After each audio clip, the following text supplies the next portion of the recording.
let's get a little bit more in depth on this deal split feature.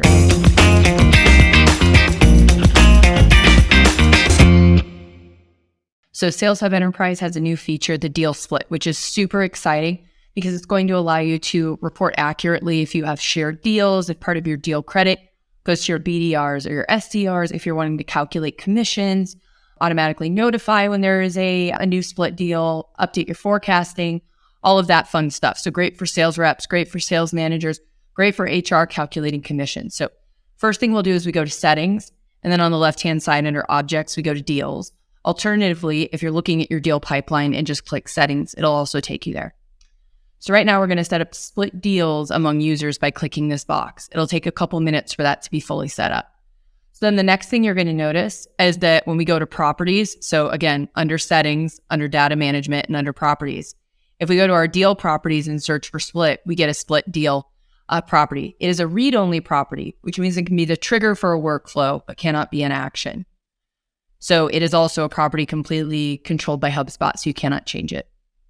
So let's take a look at this. We could say if a split deal added is true, and then if there's a closed won deal in any of our stages, we can, give a task to go ahead and tell a user, please update commissions based on the deal split, okay? Because maybe you run your commissions based on a deal owner, so you would need to look at your split deals. So let's go over to the pipeline and see how this looks. Number one, we can go ahead and filter for our split deals only. So we can go split deal added is true, apply a filter, and now we can see any deals that have been created in the last 365 days that have a split deal.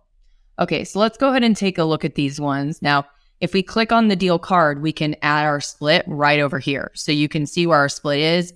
If we click into that split, we can edit it. So a few things to take a look at. We add who the split is going to be between. We mark whether we're splitting evenly or splitting by percentages. So maybe I want to say that I was responsible for 60% and LEL was responsible for 40. So we can go ahead and update that. And then to make this fun for our forecasting, we're going to go ahead. This is a demo account, so don't worry, I'm not breaking any data.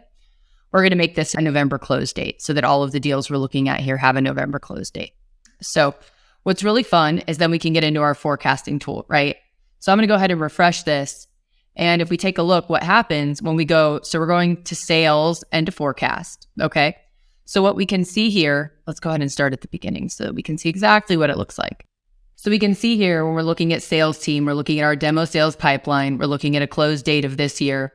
So now what I'm going to do is I'm going to go ahead and click on Brian's name, and it shows us based on our settings for our forecasting pipeline, best case, and commit. So here's what he has there. So let's go ahead and click on his name, and we can see what's going to happen here when we're looking at Brian is that not only are we going to be able to see all of the deals that Brian has on his own, but we're also going to be able to see all of the shared deals. So this is a shared deal. This is all the credit he's getting. So if we wanted to take a look at only closed one, let's say we're calculating his commission, then this would be a really easy way to see what his closed one deals are based on even the ones that are the deal split, right? So pretty cool. We can see all that, which makes it a lot easier for anyone managing Brian to know how he's doing. And also anyone who is managing Brian would know what to do. And also if we're looking to figure out the commissions, we would know that as well. Okay.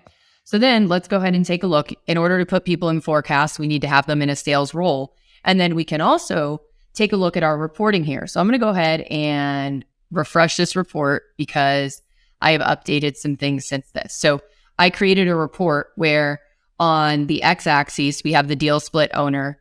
On the y-axis, we have the amount, and then we have the percentage, right? So what we can see here is that I have a 50% piece of a deal. Brian has a full and a half, and then Dan has a full deal.